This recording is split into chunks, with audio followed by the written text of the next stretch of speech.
Break news, Doolittle. Anyway, it is time for TCTP DTCR, which is Two's Company, Three's a Podcast, Does the Cinema. So last weekend we went out and saw a film. This is you did it now. I went, and you went, No, sorry, Anyway. cut that shit out. All right, so we saw a movie which had a bit of marketing towards it, leading up to it. The marketing, yes, we saw the trailer a hell of a lot, but the trailer itself, for me, kind of seemed a bit weird, but I won't go into why. Okay. We saw Gemini Man. Yes, the latest big blockbuster Will Smith film, starring Will Smith. And Will Smith. Will Smith and Clive Owen and Mary Elizabeth Winstead. Yeah. We know you're listening. Thank you for being We love you. We love you, Mary Elizabeth Winstead. Oh, man. We discussed this as on we the were way home? Yeah. As we were getting into the cinema as well. Oh, man, just talking about her constantly. Oh, she's lovely. But Gemini Man, that's the reason we're here. The Will Smith.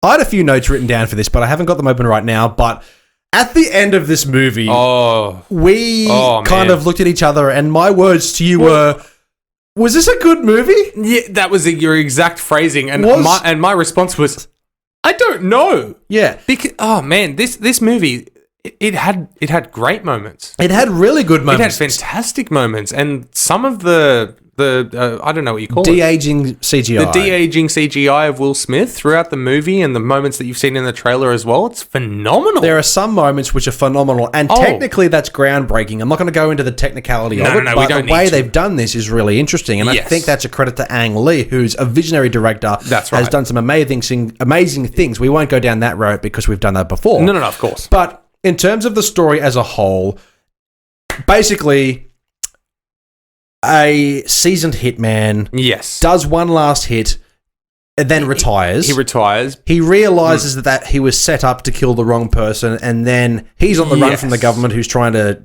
kill him. Exactly. But he's unbeatable. So who do they send? He's like, who do they send? A clone of Will Smith. Of himself at a younger age. I don't think you can really spoil anything fresh that hasn't already been shown in the trailer. The only thing would be the ending. As long as we just don't get into direct things about the ending, then everybody knows the story. Because as we previously mentioned in this episode about trailer saturation and things like that, I said last week, I was so over this trailer, I was just ready to not see this movie. See, this is why I presented the option of going to see Hustlers. No, that's fine. And you said, trust me. Gemini Man. I was like, all right, Hustlers will be coming. Tig old biddies for the boys. Yeah. But, man, I don't know. This movie had so many moments where it felt original and fresh. Yep. But then a lot more moments, in my opinion, of things I've seen before.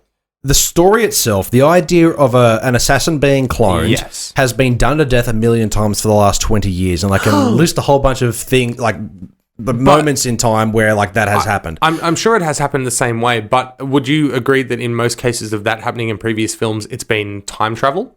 No. No? No. Okay. Well, not just films. Like, for example, a game called Hitman. Oh. Second on my favorite list. Listen, that's been around for nearly 20 odd years. But that whole thing, like the first game that came out in 97, I think it was, the main antagonist towards the end of that game was a whole bunch of clones of you because you are a clone, you know, and cloned assassins, whatever else.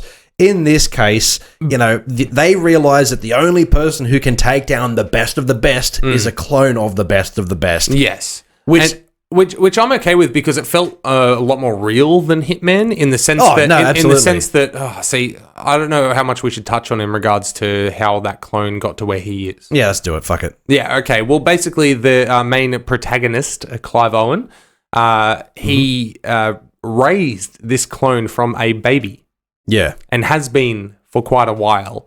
And he raises this clone because basically, his excuse for doing this is Will Smith's character is the perfect hitman with all of his abilities, but still has the human connection and... Well, because he's seasoned, he grows a conscience. Yes, and that's why he sends this younger version of the best of the best to go kill him. But that, to me, is to its detriment, because when you look at this logically... you're not supposed to watch movies and put logic before story. Oh, this was a documentary, man, so I don't know why. Sending this person who you've raised for the last 20 odd years to go kill the person that it was cloned off, who has not only has all of the skills, but has 25 or 30 years more experience. Exactly. You've basically raised this person for the last 20 years to send him to their deathbed. Essentially. Yeah. Essentially. Will Smith's character could have killed him at any moment. That would have been 25 years' worth of hard work gone. I was going to say, like, it's not even a spoiler because it's basically in the trailer, but within 5 minutes of their first interaction, he has an open headshot to him. And the only reason he stops is because he goes, it looks like me. That's like, right. That's literally it. And then there's that moment that's been, we've all heard in the what? I drank. Okay. I thought you were telling me I had something to say. Yeah. No, it's me. No, and there's that moment in the trailer that we've all seen to death. I am the best, and he said, "You're clearly not the best." You're clearly he's holding not a gun the to best. his. Yeah. Exactly. So there's a lot of like plot holes like that, and I feel like this movie was written around the concept of the de-aging CGI, and then they found a story to match that to go with it. That's all it came down to. As I said to you in the car park as we were leaving this movie, I feel that Will Smith, like, they could have done this story. See, what I wasn't expecting is for the younger Will Smith to be almost completely de-aged CGI. I thought this was literally going to be Will Smith with a bit of makeup on. Yeah. But the face, the entire movie is fully de-aged CGI. Yeah. And that is my biggest problem because there are some moments, as we discussed earlier, where it's really, really good. In the trailer. Even in those good moments, I felt this is so uncanny. He's got his mouth open. They make him look too young, like he's dumb. He's always fucking crying. Yeah. He doesn't close his fucking mouth for whatever reason. And in the daylight moments, I don't think it's so much the daylight. I honestly think it's just rushed animation. Okay, there's one particular scene, if you sit through the entire movie, which you will if you pay to see it, there's one particular scene where Will Smith and Will Smith are walking side by side in the bright daylight, and you've got real Will Smith acting in real time because it's fucking real Will Smith. And then you've got de-aged Will Smith, where even the body movement didn't look realistic. No. It looked like an almost entirely animated Will Smith and didn't even look like the previous stuff that we've seen. Didn't have like a body double. It looked fucking horrendous. No, exactly. And it left a horrible taste in your mouth. We've all by now seen the pictures of Will Smith with all the little dots on his face because he acted out both roles, essentially. Yeah. Yes. But that particular scene that I'm thinking of, I don't think he acted that. Younger Will Smith, from a distance, which looked horrible, by the way, waved at older Will Smith, and even that arm movement looked really fucking wonky. No, that's what I mean. It's so shit because a movie that was pretty good in some parts, in terms of like we don't need to. Technically based, was really good. The story itself, whatever. But at the end, it was just like, it's like drinking like a nice coffee that was okay, maybe a bit too cold, all of a sudden getting like a clump of fucking milk, like off milk at the end. Yeah. It's just like, yuck. No. You're drinking all the way and that last sip has a fly in it. Something rubbish like that. Yeah, exactly. This is what this movie did. That particular scene, I honestly feel like they did not shoot that with Will Smith against a double. No. Yeah, that felt like Will Smith acting, talking to a stand-in, and then they literally put an animation in there because that didn't look like Will Smith acting with the stuff on earlier in the movie. And that's going back to what I mentioned before, that the biggest problem that I have with this movie is the de-aging, because I feel this, fair enough, maybe as you said before, like the technology and the de-aging, and then the movie was written around it. Yes. I feel this movie would have benefited if they did maybe have, like, as I said, if they cleaned him up and bulked him up a bit, Jaden Smith, so Will Smith's son, because this is supposed to play a younger Will Smith, there is no reason that they have to be identical in every single way. Right. How many movies and TV shows have we seen where they have a younger version of that character and it's not that fucking person? Yeah, but it's almost every movie. They told a few story elements where, could it be his son? No, it's definitely a clone. Yeah. They can still go off that, but the clone doesn't have to be spitting identical. Yeah. But even if you had a different actor, for example, Jaden Smith, his son, not the best actor, but with some training and a movie like this, probably would have benefited. Well, going opposite with his dad when now he's an adult, you'd like to think he would, have I a chance. think that would have been perfect. He can still be a clone. There's no reason he can't be a clone. That's right. And they'd be able to do those little touch-up type things as opposed to literally animating the entire body. Yeah, and there's moments where you're up close, and I get it. Yeah. This movie was filmed at I think it was 120 frames per second. Yeah. Do you know what that means, essentially? No, well, why don't you explain it for the listeners? Okay, so in cinema and film, forever and a day, films have been filmed at 24 frames per second. What this means is 24 still images within 1 second of movement. So as it goes on, it flickers, you know.